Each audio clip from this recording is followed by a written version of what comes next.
see it, this Saturn-sized world wouldn't look like anything in our solar system. To reach such a high temperature, astronomers calculate that its atmosphere must absorb nearly all the radiation from its nearby star. It's probably as black as this lump of coal. The only light from it would be the thermal emission from its sunward-facing hotspot. Cyclops may indeed look like a giant black eyeball with a glowing iris. I was just playing with this 3D solar system viewer. You know, I'm under the impression that this Nibiru planet might just be out there. So, what I did here was, I'm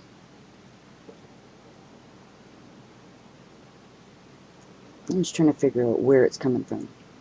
Coming close to Uranus, right? So we might not be able to see this thing until April. Let's move it back a bit. April 8th. See, there's Uranus. So if this little planet that we're all looking for is coming by Uranus, then we're not going to be able to see it. It's behind the sun, right? Let's move that. See, there's April. Let's go to geocentric view. I don't have to telescope like a banana. Geocentric. See, here's Uranus right there. Let's turn it around.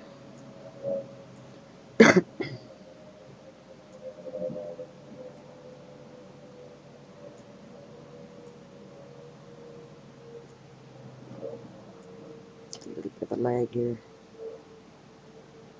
High graphics. See where Uranus is? From our perspective, Uranus is over here.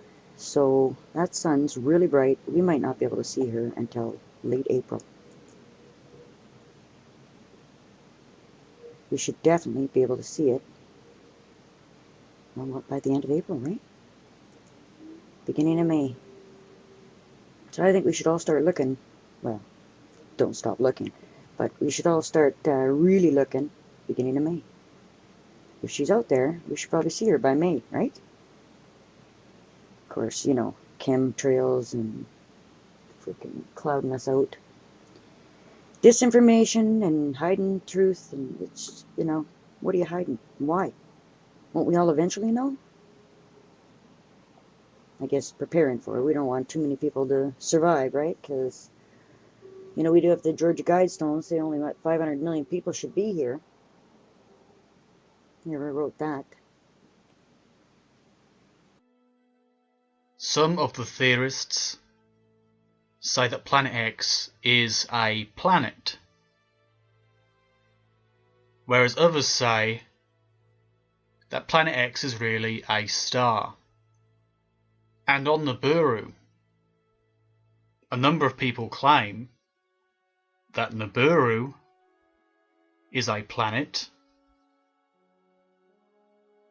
and yet other people claim Nibiru is also a star, or could be a star. There's this claim out there that they're two different objects, that Nibiru is the name of the star, and Planet X is the name of the planet next to it. Alternatively, some people say that Planet X is the brown dwarf star, which is basically the small star with Nibiru in orbit. If we put the names to one side for now, there seems to be the general consensus by the Nibiru Planet X theorists that there's a number of possibilities. There's a possibility of a star-like object and at least one planet, maybe more. It's claimed by some theorists that there are a number of planets around this brown dwarf star. Some people suggest that the legends of Nibiru and other gods of ancient times within Babylon and indeed beyond relate to some of these planets, and possibly even the inhabitants of those planets. Some theories relating to the planet or planets which may be inhabited speak of UFOs and alien abduction, as well as the ancient accounts of gods being connected to the inhabitants who come to Earth to collect resources whenever that mini solar system is on a close orbit. Many people out there believe the basic theory that there's a planet out there with a very long orbit. Exoplanets, because they have the most extreme conditions we've ever seen. Their official names, HD 149026b and HD 189733b, are based on the catalog numbers of their host stars. Personally, I'm going to call them something unofficial but easier to remember: Cyclops and Storm, the hottest and windiest known planets. Both of them are so-called hot Jupiters, a class of gas giants like the outer planets in our solar system. But their orbits would fall well inside that of Mercury, and that makes them hot. It also makes their years short, taking only 2 or 3 Earth days to orbit their stars. Our first exoplanet, Cyclops, can be found in the constellation Hercules, orbiting a Sun-like star that's about 250 light-years away. Its day side is a blistering 2300 degrees Kelvin, according to infrared Spitzer observations made by astronomer Dr. Joe Harrington and his team. That's a lot hotter than the inside of a blast furnace, and sets the record for known planetary temperatures. If we could actually see it, this Saturn-sized world wouldn't look like anything in our solar system. To reach such a high temperature, astronomers calculate that its atmosphere must absorb nearly all the radiation from its nearby star. It's probably as black as this lump of coal. The only light from it would be the thermal emission from its sunward-facing hotspot. Cyclops may indeed look like a giant black eyeball with a glowing iris.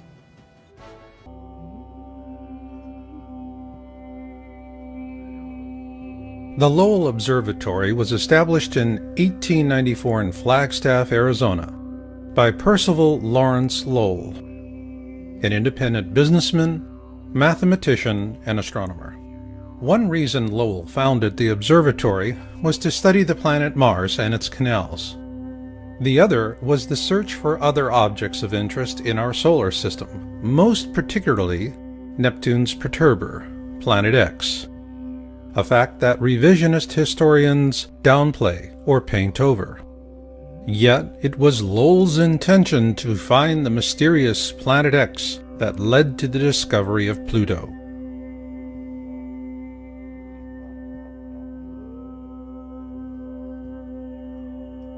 In 1929, 14 years after Lowell's death, a young astronomer by the name of Clyde W. Tombaugh was retained by the Lowell Observatory to carry on the search for Planet X. And on February 18, 1930, he discovered Pluto.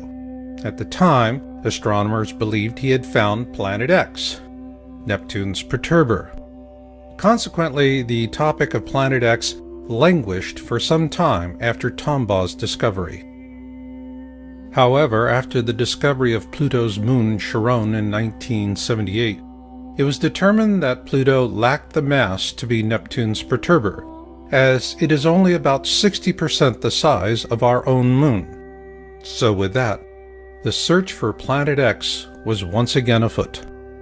It's also interesting to note that Pluto was later demoted to the status of a dwarf planet in 2006 by the International Astronomical Union.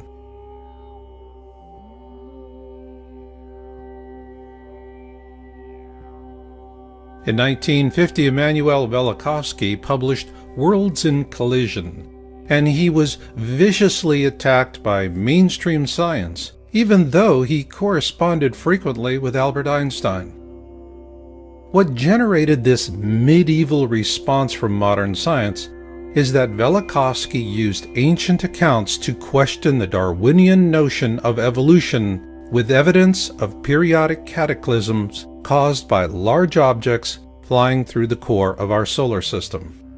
Despite ruthless suppression, Velikovsky's work reawakened an open discussion of Planet X, and following that, a steady trickle of interest emerged, both in mainstream science and the media.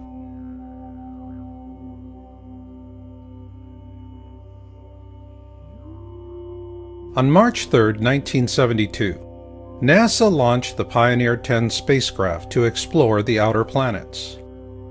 However, according to government whistleblowers, the real purpose was to find Planet X, or at least to help narrow down the search field.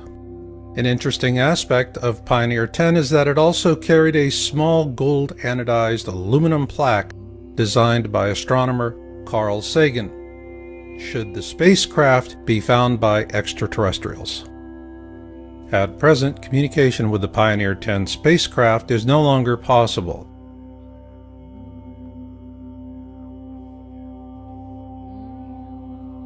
Following the launch of Pioneer 10, the topic of Planet X would have languished again had it not been for Zecharia Sitchin, the author of The 12th Planet, which was first published in 1976. According to his translations of ancient Sumerian texts, a race of beings living on a planet called Nibiru bioengineered early hominids on Earth to turn them into slaves for the purpose of mining gold. Called the Anunnaki, these beings lived on a planet the Sumerians called Nibiru, what we call Planet X today, and the Sumerian accounts tell us that it orbits our Sun every 3,600 years, and flies through the core of our system, often causing great cataclysms on Earth. Sitchin's translations and theories are corroborated by an ancient wisdom text called the Kolbrin Bible. And according to Planet X historian Greg Jenner in his book Planet X and the Kolbrin Bible Connection, previous flybys of this mysterious object caused the sinking of Atlantis, the deluge, and the 10 plagues of Exodus.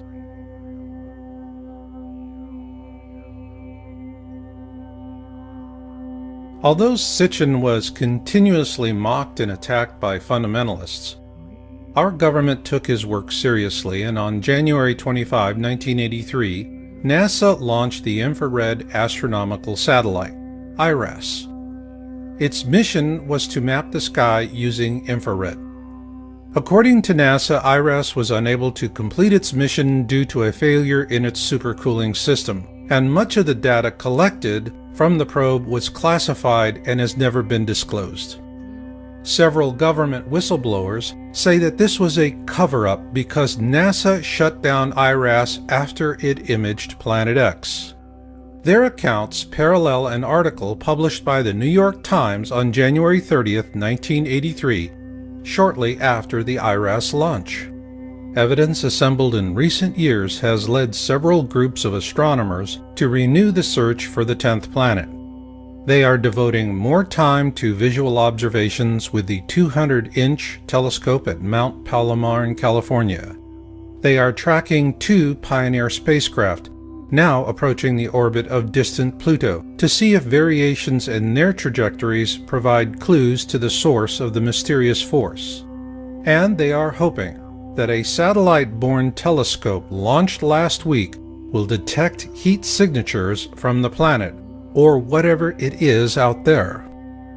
It is important to note that the term Planet X was also used to refer to a 10th planet. However, after Pluto was demoted to a dwarf planet in 2006, that definition became irrelevant. But what is relevant is what IRAS imaged and the consequences of those observations.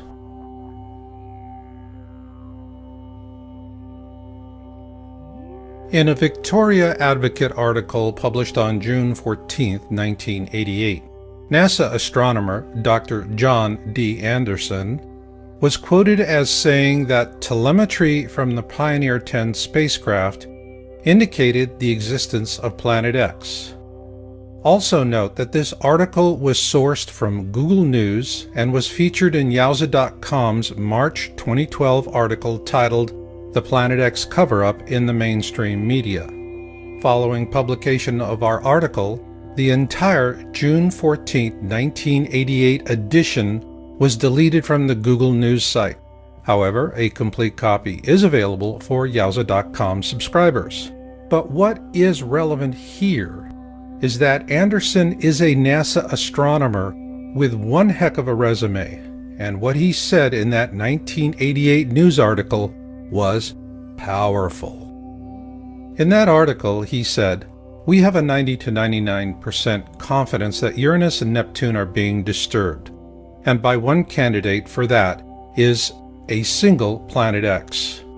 At that point, our government became more interested in keeping public attention focused much closer to home. After all, if you can't see it, it's not there, so go back to sleep, America. Nothing to see here. However, a few curious minds had other notions. On October 1988, Dr. Robert S. Harrington, the chief astronomer for the U.S. Naval Observatory, published his paper, The Location of Planet X, in the Astronomical Journal.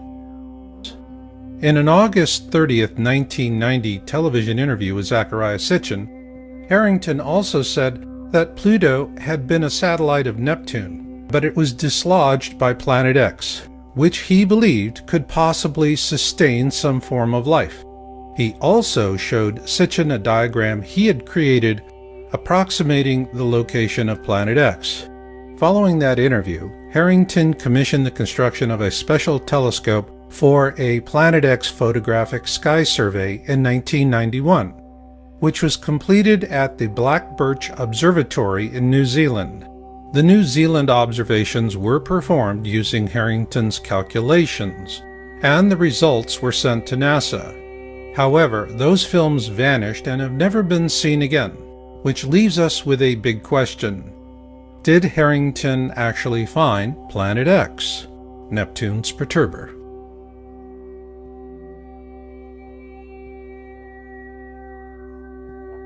In 1992, Sitchin produced a documentary titled Are We Alone in the Universe? At the end of that film, Sitchin quotes a NASA press release from that same year. Unexplained deviations in the orbits of Uranus and Neptune point to a large outer body system of 4 to 8 Earth masses on a highly tilted orbit 7 billion miles from the Sun.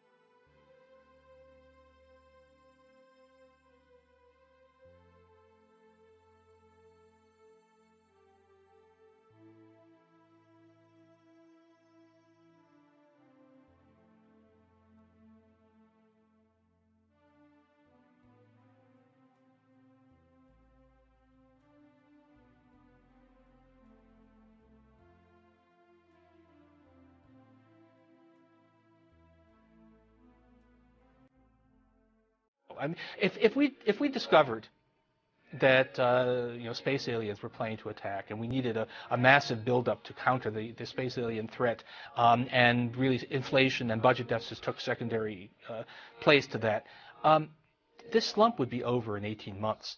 And then if we discovered, whoops, we made a mistake, there aren't actually any space aliens. So we need Orson Welles, is what you're saying. No, there was a Twilight Zone episode like this in which scientists fake an alien threat in order to achieve world peace. Well, this time we don't need it. We need it in order to get some fiscal stimulus.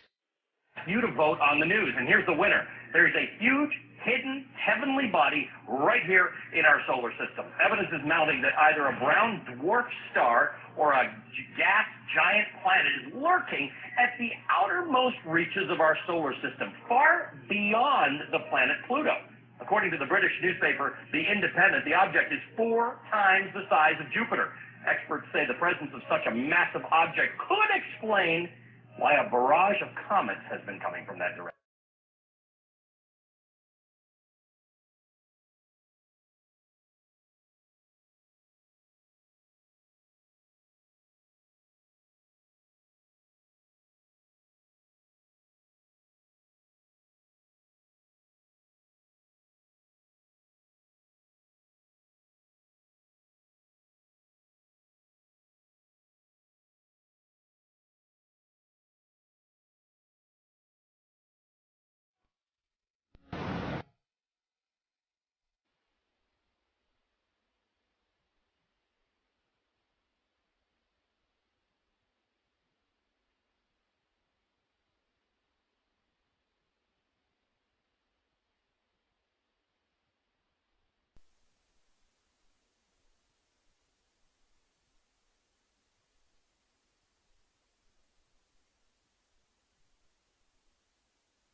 God is our refuge and strength, a very present help in trouble.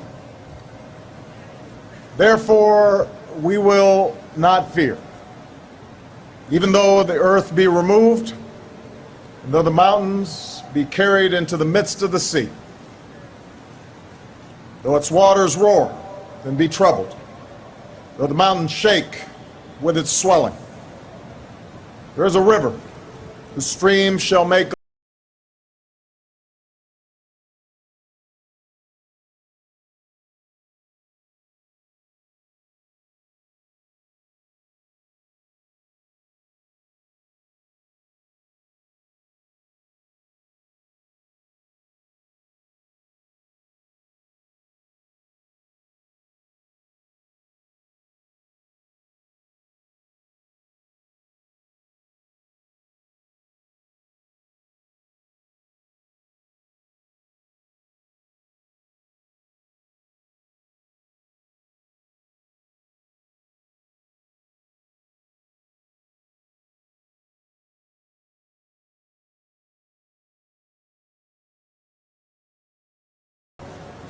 He burns the chariot in fire.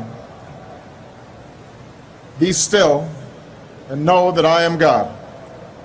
I will be exalted among the nations. I will be exalted in the earth. The Lord of hosts is with us. The God of Jacob is our refuge.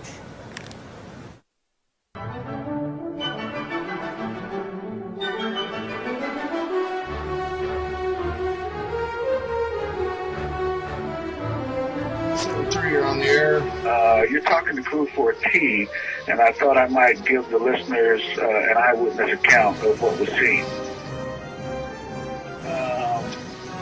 Basically, we've been following this thing since February, and when I talked with Astro Patriot and I first saw the first video that he showed had this huge wave of radiation and orbitals were popping out.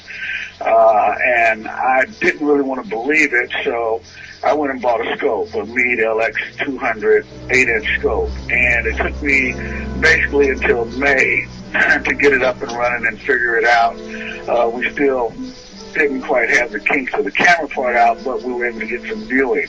Right on the 29th, 30th, and 31st of May, it basically was motionless in the constellation of Leo, with Regulus as the dominant star. And the alleged comet is over to the left. Over to the right, right around Regulus, there was this huge sort of black area. Black area such that every now and again it would move over, cover Regulus, and you could see the light from Regulus bending over the edge of what we now know as the gravity well. You could see the light bending over their fingers, and then it would move away, and you'd see Regulus as a point in the sky. After studying this for some time, I noticed over on the right-hand corner of this dark area, a little red orbital coming out in a bit of a squirrely figure-of-8 sort of pattern. About then, I started to look up at 12 o'clock, and I saw two more orbitals that popped out. They were white. And then I started looking all around this area, and then over to the left, there were two that were blue that sort of popped in and popped out and popped in and popped out. Also, just underneath here, at about 6 o'clock, were two more white objects or orbitals that were popping out. Now, what's interesting about this, the French, I can't think of the name of their team, but on March 3rd and March 5th, they took a video of this movement across the sky, and it showed all the orbitals.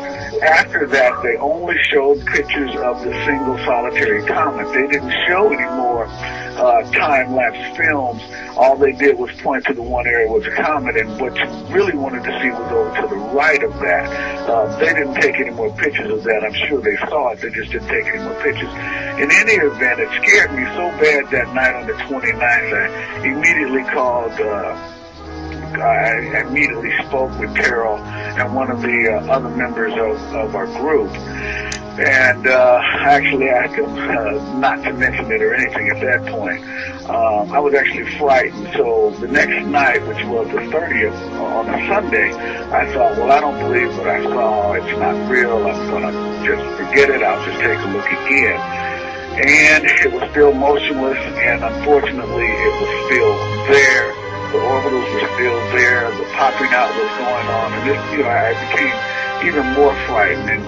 And also, I was still a bit in denial until finally on the third night, I said, I'll forget what I saw the last 2 nights, and I'll look again, this time on the third night. And on the third night, exact same thing. It was still motionless. The orbital cloud, I don't mean the orbital cloud, but the gravity well was still bending light over at Regulus and then moving where you could see Regulus. The red orbital was still coming out, doing a real squirrely orbit. The 2 on top were there, the 2 on the left, and the 2 on the bottom. And, at that point, I couldn't convince myself of that I didn't see what I saw. I'd seen it 3 nights in a row. It didn't go away, and the consequences of that have caused me to make urgent changes in my life and my habits and so forth.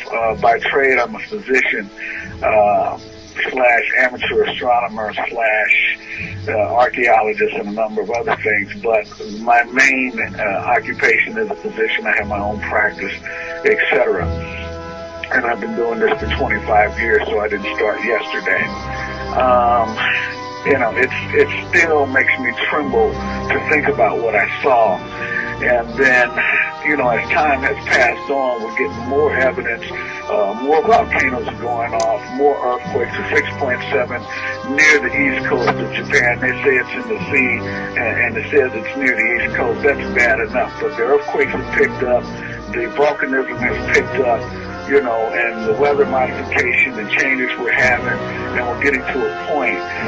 It's a bit of serendipity, as Tara alluded to before, my calling this particular person and finding out, he's getting calls from China, he's getting calls from folks in Arkansas telling him to come right away, not explaining it to him.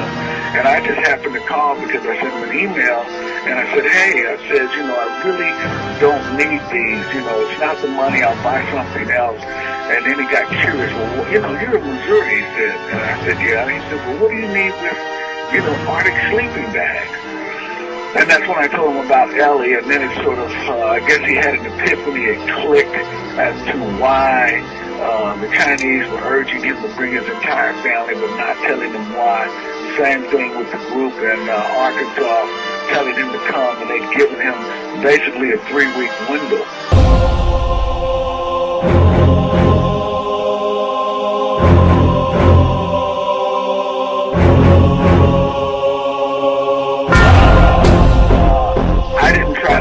Time to notice that it coincided with the 7th of July and the crossing of Saturn's orbit. My time frame was still is August 1st, but I'm getting more anxious by the day. And so folks need to know this is real. They need to wake up. I'm past the point of trying to wake anybody up.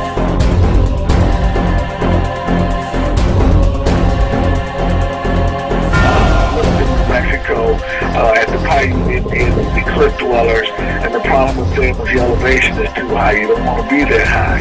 You want to get out of that area. There are 4 or 5 volcanoes in New Mexico, and now I'm going to blow up towards that area, so you don't want to be in that ash fallout. There's a volcano that just, I want to say about, it wasn't a volcano, we had an earthquake in Arizona today, about a 3.3. I hadn't seen that recently, so, a number of things are going on. This is unstoppable, it's unavoidable. You cannot escape it. You must seek shelter.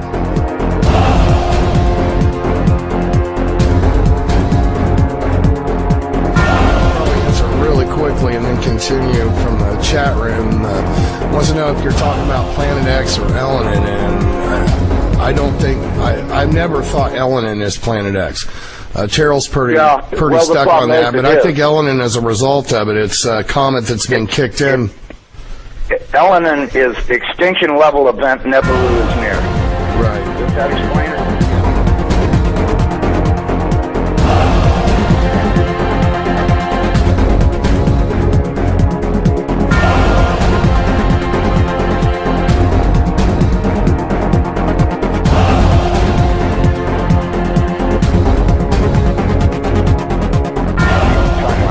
We estimated that this thing is traveling around 3,500 miles an hour, okay?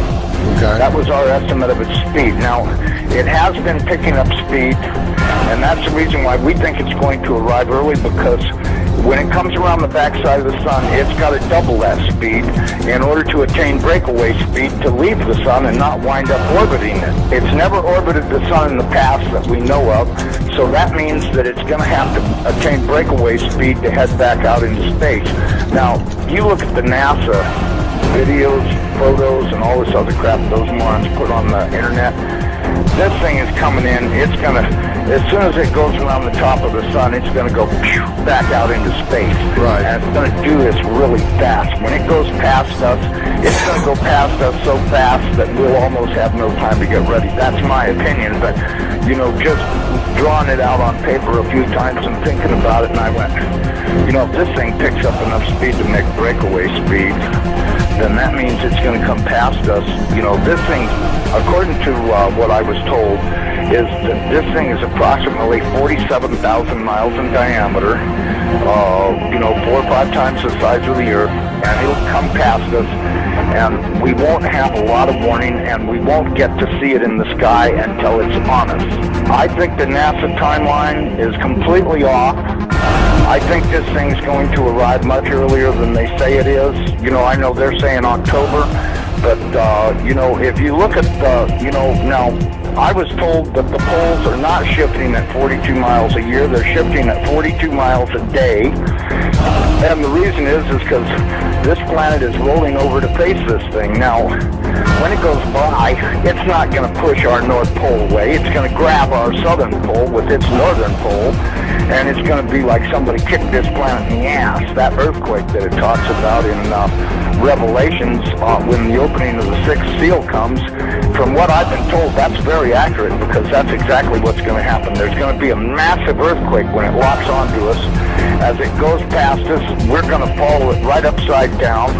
The oceans are just going to be roaring from pole to pole, as you could well guess they would, because if you take a planet that's 7,000 miles across and roll it upside down in 30 minutes, you're going to have some real serious problems with wind and water.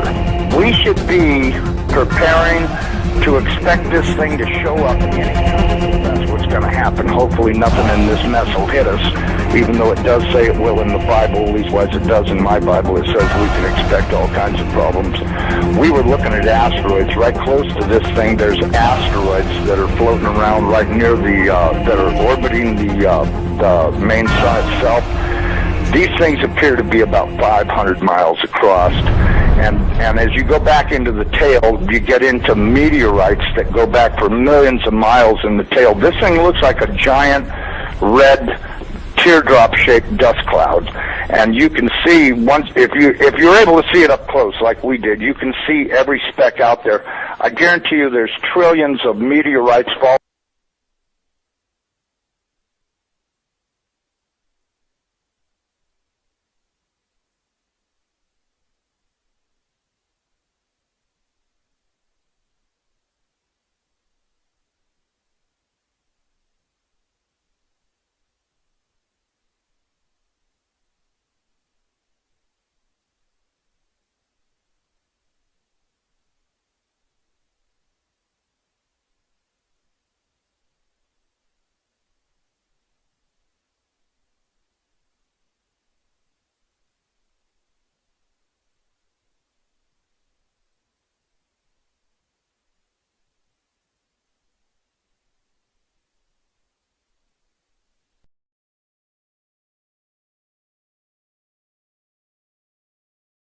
Assumption Parish officials are testing newly discovered gas bubbles near the Bayou Corn sinkhole. Workers from the State Office of Conservation and contractor CB&I have taken samples of the gas bubbles to determine their source, although officials acknowledge the bubbles likely are connected to the sinkhole. Parish officials say the new bubble site in Grand Bayou is about 1/3 of a mile north of Highway 70. Scientists think the gas presents an explosion risk for residents, and that's why the area has been under an evacuation order since the sinkhole's discovery 18 months ago. It's about 700 feet wide, more than 150 feet deep, and it's growing. This giant sinkhole in Texas appears to be swallowing everything in sight. What might have begun as a crack in the ground has grown into something much more menacing. I'm going to go down with a ship. For residents in Dicetta, Texas, the sinkhole is taking on a life of its own. I've been through fires, I've been through floods, nothing like this. Never imagined we'd ever go through something like this. Geologists are still trying to figure out what caused the sinkhole and if there's any way to stop it. Officials say the sinkhole's growth has slowed overnight, while local residents are keeping their sense of humor, naming it Sinkhole de Mayo. This is Dabu 7, and you were looking where a drone had went down to the edge of the sinkhole and caught a lot of good footage here of the inside of the sinkhole, the depth. I got it on the backup channel. I'll leave a link. Also has footage of everything going down and crashing through the floor. So I'll leave a link so you guys can check that out. And now we have a new sinkhole opening up. They've evacuated homes. Hemel Hempstead, 20-foot sinkhole opens up here under the road, right next to it. Huge hole opens up. 17 homes have been cleared, and they sent these people out of there. They wanted everybody around completely out. And as you can see here, it's approximately 30 foot wide, 20 foot deep. With this guy standing, I mean, that shows a pretty good view of it right there. But, you know, they have a good point. They're saying that they're trying to blame this on the weather, and that it's because of all this massive flooding and water and all that they're seeing all this. But they're saying that, hey, we've been seeing this before this. So, regardless, I wanted to update you guys. Another huge sinkhole opens up here. All that had to do is give way right where he's standing, and people are dead driving along that road. So, be careful. Eyes on your surroundings at all times. Y'all stay safe. I'll leave links. Till next time, it's been Dabu 7. Peace.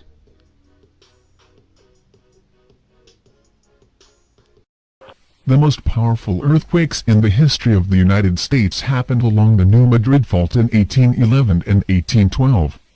Those earthquakes were reportedly felt more than 1,000 miles away. Scientists assure us that one day we will once again see very powerful earthquakes along the New Madrid Fault. It is only a question of when it will happen. Today, the New Madrid Fault zone covers portions of Illinois, Indiana, Missouri, Arkansas, Kentucky, Tennessee and Mississippi. However, a major earthquake of magnitude -8.0 or greater would likely have a dramatic effect all the way from the Great Lakes all the way down to the Gulf of Mexico. When most Americans speak of the big one, they think of what may happen along the coast of California someday, but the truth is that a New Madrid earthquake could potentially do far more damage. So is there evidence that the New Madrid Fault zone is waking up? Yes, there is. According to Bloomberg, there has been a six-fold increase in the number of earthquakes that have shaken the central part of the United States from 2000 to 2011. Much of that increase is being blamed on human activity such as mining, drilling and fracking. So could human activity aggravate the fault zone so much that it could set off a truly history-making earthquake at some point? Well, the potential is certainly there. That is why so many people are so concerned about the monster sinkholes that have appeared in the region in recent months. For example, a massive sinkhole down in Louisiana is now over 8 acres in size, and it has forced hundreds of people to flee from their homes. You can see video of the Louisiana sinkhole right here. Over in Ohio, a giant sinkhole has suddenly formed that is more than 30 feet deep and that is the size of 4 football fields. That sinkhole caused part of State Route 516 to collapse, and authorities say that it will likely be closed for many months. You can see video of the gigantic sinkhole in Ohio right here. Are these monster sinkholes an indication that major earth changes are coming along the New Madrid Fault? Has reckless human activity awoken a sleeping giant that we should never have messed with? The sinkhole down in Louisiana is a particular concern, because it has been venting natural gas. A few days ago it reportedly burped, which sounds kind of ominous. Could we see some kind of an explosion at some point? Many of those living in the area may not be able to return to their homes for quite a long time. The following is from a recent Huffington Post article at the 8-acre Bayou Corn sinkhole in Assumption Parish. Owners of slab houses are waiting for methane gas monitors to be installed in December. The sinkhole deepened in November and coughed up debris and hydrocarbons late in the month. Cypress trees fell into the gap. Residents are watching natural gas being flared from the site and are ventilating homes, while bayous around them bubble. But if human activity is capable of producing sinkholes that are 8 acres in size and capable of causing a 6-fold increase in the number of earthquakes in the middle part of the country, is human activity also capable of setting off the New Madrid Fault? Sadly, even most Americans that are living in that part of the country don't really understand how incredibly massive and how potentially destructive this fault zone actually is. The following is from a recent report from WREG in Memphis, Tennessee. Many people don't realize that North Alabama lies in the impact zone of the New Madrid Fault line, a sleeping giant that is approximately 20 times larger than California's famed San Andreas Fault.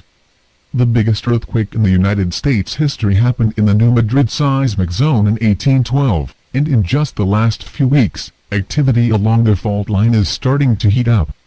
If the earthquakes that happened along the New Madrid Fault zone in 1811 and 1812 happened today, the devastation would be unimaginable. Back then, there were not that many people living in the area. But even so, the destruction was incredible. Accounts of the 1812 quake vary, since there were no measuring instruments at the time, but most geologists say evidence shows it was at least a magnitude 8 earthquake, and possibly a 9 or higher. The shaking was so intense that church bells started ringing as far away as Boston and New York.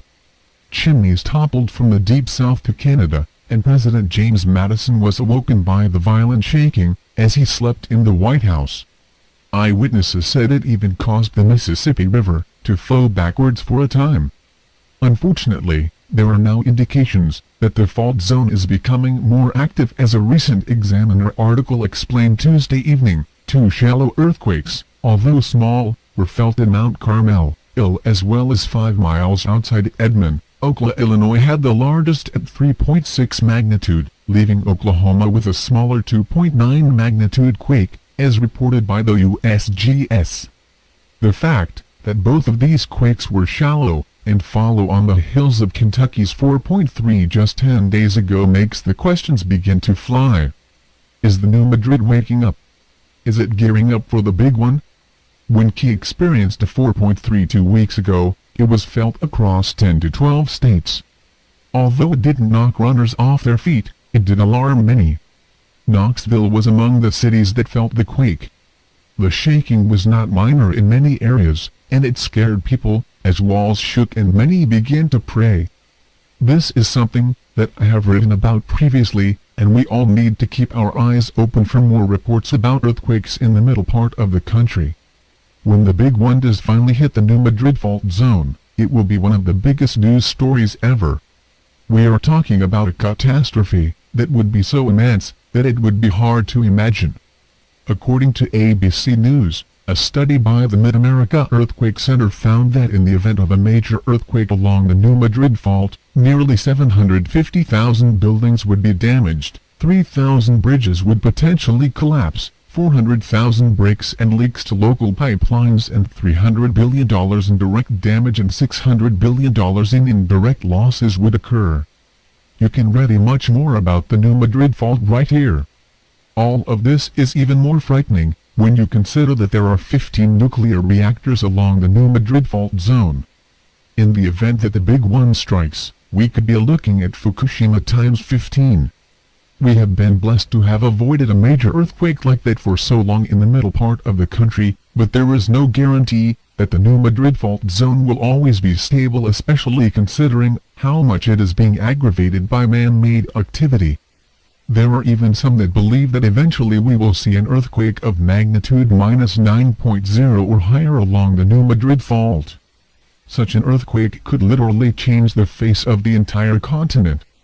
We are talking about an event that could potentially change the course of the Mississippi River and create bodies of water where none existed previously. We seem to be moving into a time of increased seismic activity on the Earth, and many scientists are convinced that the New Madrid fault zone is definitely overdue for a major earthquake. If there's a blue pill and a red pill, and the blue pill is half the price of the red pill and works just as well, why not pay half price?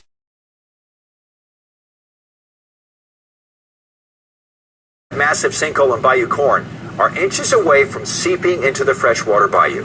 A protection levee built to keep that material in the sinkhole is sinking. News 2's Adrian Pittman gets answers on what could happen if the protection wall gives way. Assumption Parish officials fear the break in the berm could cause major environmental damage in the area, leaving them on high alert. Another year and the same problems in Bayou Corn. It's a little bit frustrating that, all this time has elapsed and here we are, we're still worried about the sinkhole. A growing sinkhole, continuous seismic activity, and cracks in the protection berm around the sinkhole. There's still a lot of things going on way below the surface of the earth where we can't really tell what's going on. If that south berm is still subsiding, still cracking, that means something's happening down below. Since last week, activity along the sinkhole has stopped because increased amounts of micro-earthquakes. Because of those small quakes, the protection wall is dropping into the sinkhole. At this point, you would think we'd have a clearer picture in our mind as far as what to expect in the future, but that future is still very cloudy right now. Since October, the berm has dropped a total of 4 feet, and within the last week, it's dropped a foot alone, leaving residents and officials here in Assumption Parish concerned. The subsidence itself is only about 6 to 8 inches above the water currently, meaning salt water could eventually creep into the swamp and bayou if nothing is done. Take a look at these pictures. You can see how much the berm has sunk since last week.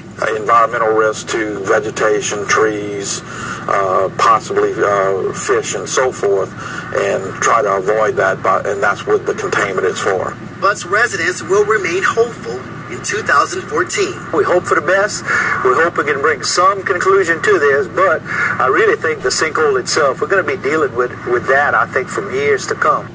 A spokesperson for Texas Bryan says crews will begin repairing the berm tomorrow, and there are plans in the works to extend the southern berm so it won't continue to subside. Adrian Pittman. They had taken the earthquake monitors offline. But this was interesting.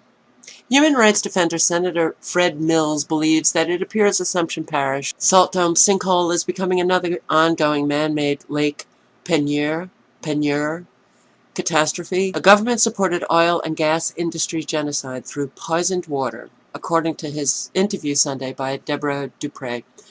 Mystery gas bubbles plaguing Bayou Corn sinkhole area are also increasing at Lake Peigneur. I think I'm pronouncing that right, maybe not. 80 miles west of the sinkhole. Okay, but what I'm going to play for you now is this YouTube video. It's only approximately 10 minutes long. Lake Peigneur's oil rig hits a salt mine and causes mayhem. This video gives an excellent and thorough background of what happened in 1980. It's obvious that while we can't understand much of what is going on today with all of these catastrophes, all of them, BP oil spill, the Louisiana sinkhole, all of the tornadoes and the snowstorms, no, because man is lying. The lying is so pervasive in our society that we cannot get to the truth any longer. What is also very clear is that corporations are destroying Earth. They are destroying planet Earth, and there are cover-ups in every catastrophe, and the citizens of every country are denied access to documents, they're denied access to meetings, they're denied access to the information that they need to protect themselves and their families. When did you first notice these sinkholes? Well, when that hole started getting bigger in there, once I removed the rock and I cleaned off the garage floor, and I noticed where the water was going, it was making a hole and kept getting larger and larger. And as time grew on, that's been maybe within the last 3 months. Okay, let's go look at that one in the garage again. Dramatic pictures out of Ohio this morning. Take a look at this. It's of a sinkhole where it swallowed up a car while it was traveling down a busy street. Officials saying the sinkhole was at least 10 feet deep. Rescuers had to lower a ladder down so that the driver could eventually climb out. Now,